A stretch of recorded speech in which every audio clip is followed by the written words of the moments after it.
नमस्कार, मैं हूं रज़ा। आप लोग देख रज़ा ग्राफिया। तमाम हिंदुस्तान वासियों को, ख़ासतौर से मुस्लिम समुदाय के लोगों को ईद उल अज़हा की बहुत बहुत मुबारकबाद पेश करता हूं। इस बार पूरे बिहार में ईद उल अज़हा का त्यौहार बहुत ही सादे तरीके से मनाया गया। कहीं भी किसी तरह की कोई छिटपुट घटना नहीं हुई, उसके लिए बहुत बहुत मुबारकबाद के पात्र हैं बिहार के सभी अवाम, सभी जनता। 20 तारीख के बाद, 20 जून के बाद सीवान से खेला चालू होने वाला है, जो खेला पूरे बिहार में होने वाला है। 20 तारीख के बाद हैना शहाब, जो डॉक्टर मोहम्मद शहाबुद्दीन साहब की वाइफ है, वो पूरे बिहार का दौरा शुरू करने वाली हैं। उन्होंने ऐलान कर दिया है। और जब दौरा शुरू करने वाली है तो हैना शहाब के सारे समर्थक उनकी वेलकम करने के लिए तैयार है पूरे बिहार में। इस बार हैना शहाब का ज़ोरदार वेलकम किया जाएगा। और हैना शहाब के समर्थक थोड़े मायूस भी है, थोड़े मायूस नहीं, पूरी तरह से मायूस है कि जिस तरह से हैना शहाब के समर्थक इस बार उम्मीद लगा के बैठे हुए थे कि हैना शहाब सीवान का रन इस बार जीतेंगी और सांसद बनेंगी और लोकसभा में दिखाई देंगे। उनके समर्थक पूरे पुरजोश थे, पूरे बिहार के समर्थक। लेकिन उनके समर्थकों को बहुत बड़ी मायूसी हाथ लगी है। और मायूसी की बात भी है कि जिस डॉक्टर मोहम्मद शहाबुद्दीन ने उसी सीवान को 6 मरतबा फतह किया, डॉक्टर राजेंद्र प्रसाद की धरती को 2 बार निर्दलीय फतह किया एमएलए रह के, और सिर्फ 23 साल की उम्र में उन्होंने फतह किया था सीवान को निर्दलीय, और 4 बार एमपी का चुनाव जीते हैं। जेल में रहकर उन्होंने जीता। पता नहीं हैना शहाब को किसकी नज़र लग गई, जो बेचारी 4 बार, चौथी बार तो बहुत ज़्यादा उम्मीद से थी कि इस बार ज़रूर निकालेंगी, लेकिन इस बार भी उनके साथ धोखा हुआ, उनको धोखा मिला। बहुत अफसोस की बात है। लेकिन एक चीज़ तो है, हैना शहाब के अंदर जो जज्बा है, जो जुनून है, अभी तक टूटा नहीं है। जितनी जज्बा और जुनून उनके अंदर में है, अगर वहाँ उसी हैना शहाब की जगह कोई दूसरी लेडीज़ होती, कोई दूसरी महिला होती, तो जितने अत्याचार जुल्म 5 सालों से वो सह रही है, जो उनके हस्बैंड के साथ हुआ, जो उनके बेटे के साथ हुआ, जो उनकी बेटी के साथ हुआ, मतलब जितना अत्याचार जुल्म 5 साल के अंदर हैना शहाब ने सहा है, सच बताइए कि अगर उसकी जगह कोई भी दूसरी औरत हो तो टूट के बिखर जाती। लेकिन हैना साहब के जज्बे को सलाम करता हूँ।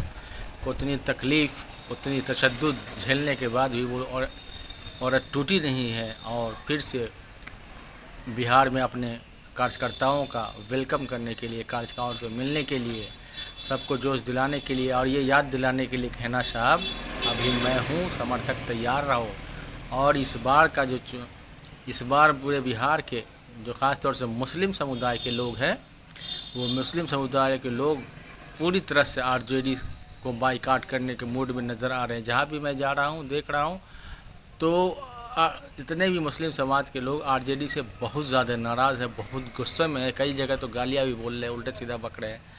इस बार चूँकि हैना साहब हारी है, तो सिर्फ हमको नहीं या उनके समर्थकों को नहीं, बल्कि सारे मुसलमानों को ख़ास तौर से, चूँकि एक उम्मीद थी हैना साहब कि हैना साहब इस बार जीतेंगी, लेकिन इस बार वो पूरा नहीं हो पाया सपना।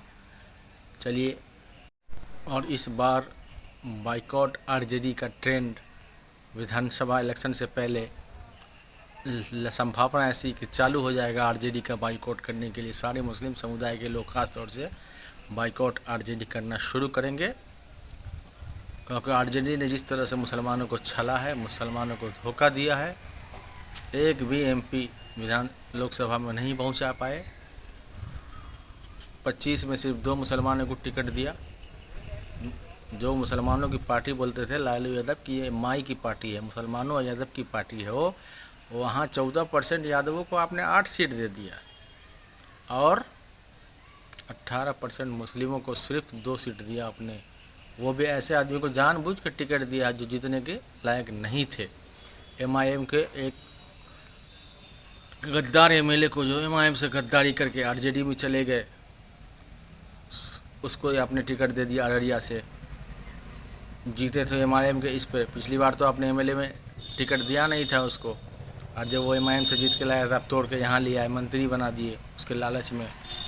क्या बोला जाए, मुसलमान में भी जज मीर जाफ़र की कमी नहीं है, हकीकत बता रहे हैं। मीर जाफ़र लोग तो हर जगह होते हैं, लेकिन मुसलमानों में भी अच्छी खासी तादाद में मीर जाफ़र पाए जाते हैं, तो वो तो जीत नहीं पाए। दूसरी तरफ MIM के जो है अख्तरुल ईमान किशनगंज से, वो भी पूरे जोश में दिखाई दे रहे हैं। हारने के बाद तीसरी बार हारे हैं, लेकिन उनका भी जोश कमी नहीं हुआ है, वो भी पुरजोश में नज़र आ रहे हैं। वो भी 1 महीने के बाद हो सकता है कि पूरे बिहार का दौरा करेंगे, क्योंकि ऐसा संभावना जताई जा रही है। चूँकि इलेक्शन का टाइम तो 2025 में है बिहार विधानसभा का, लेकिन संभावना ऐसी जताई जा रही है कि ये इलेक्शन 2 महीने, 3 महीने, 4 महीने या 6 महीने के अंदर कभी भी हो सकता है, क्योंकि जिस तरह से केंद्र में और बिहार सरकार में खटपट चल रही है, इसी तरह से ऐसा लग रहा है कि कभी भी सरकार विधानसभा को भंग कर सकती है और नया विधानसभा का मतलब इलेक्शन का सिफारिश कर सकती है कि नया फिर से इलेक्शन करा के नई सरकार बनाई जा रही है, बनाया जाए, इसलिए ऐसा कर सकती है। दोस्तों, मैं भी ईद उल अज़हा का त्यौहार मनाने के लिए घर पे आया हुआ हूँ और अपने रिश्तेदारों, अपने दोस्तों से मिल रहा हूँ, इसलिए वीडियो बनाने का वक्त नहीं मिल पा रहा है, जिसकी वजह से कई दिनों से मैंने वीडियो अपलोड नहीं किया है। 1-2 दिन में मैं फ्री हो जाऊंगा तो इंशाअल्लाह ताला फिर से लगातार मैं वीडियो डालने की कोशिश करूंगा, क्योंकि अभी दोस्तों रिश्तेदारों में व्यस्त हूं, इसीलिए थोड़ी इसके लिए मैं माफ़ी चाहता हूं कि मैं नहीं डाल पा रहा हूं आप लोगों से। सिर्फ आप लोग से गुजारिश करने आया हूं कि विधानसभा का इलेक्शन 2024 में भी अगस्त सितंबर तक हो सकता है, ऐसी संभावना जताई जा रही है, क्योंकि नीतीश कुमार जो बार पलटी मारने में माहिर हैं, वो कभी भी अपना रंग बदल सकते हैं। इसीलिए सारे शहाबुद्दीन साहब के समर्थक, हिना साहब के समर्थक, और इस बार तो हमारे छोटे साहब उसामा साहब भी आ रहे हैं, जंग में उतर रहे हैं रघुनाथपुर विधानसभा से, और हो सकता है संभावना ऐसी जता जा रही है कि सिवान के जीरादेई से हिना साहब भी इस बार इलेक्शन फाइट कर जाएं, तो लेकिन वही पता अब तक नहीं चल पा रहा है। मैडम की ऐसी संभावना है, चूँकि बिहार का दौरा करने वाली है हिना साहब, तो लोग ऐसी संभावना जता रहे हैं कि इसी दौरे के दौरान हिना साहब अपनी नई पार्टी का नाम अनाउंस करेंगे और जगह जगह अपने कैडर को खड़ा करेंगे, जिससे 2024 के विधानसभा इलेक्शन में RJD को, जो मुसलमान लोग को ठगने और छलने का काम किया है, और ऐसे भी तो अब संभावना नहीं है कि RJD दोबारा कभी भी लाइफ में कभी भी सत्ता में आ पाएगी। और तेजस्वी यादव का जो सपना है, जो ख्वाब है कि हम बिहार के मुख्यमंत्री बन पाएंगे, वो अब संभावना ऐसी नहीं लग रही कि आप लाइफ में कभी भी बन पाओगे, क्योंकि आप हिना साहब चूँकि शहाबुद्दीन साहब की वाइफ हैं, और उन्होंने जब ऐलान कर दिया है कि हम RJD में नहीं जाएंगे, तो उनके कोई भी समर्थक बिहार के किसी भी कोने में वो अब आपके साथ जाने वाले हैं। जो हम लोग जो हैं हिनावादी लोग हैं, शहाबुद्दीन साहब के चाहने वाले लोग, जिधर भी से हिना साहब और शहाबुद्दीन साहब का परिवार घूमेगा, हम लोग उसी तरफ जाएंगे।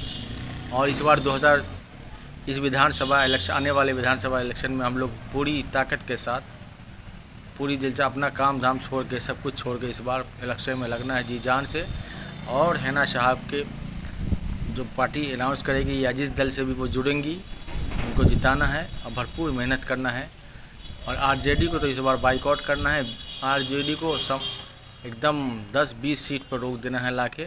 उससे बड़ी पार्टी, अगर मैडम 20-25 सीट भी अगर विधानसभा में जीत जाती है अपनी पार्टी बना के, तो हो सकता है कि CM नहीं तो डिप्टी CM मैडम ज़रूर बन जाएंगी। इसकी तो अपार संभावना है। इसलिए दोस्तों, आप लोग मिलते हैं अगली वीडियो में, तब तक के लिए धन्यवाद।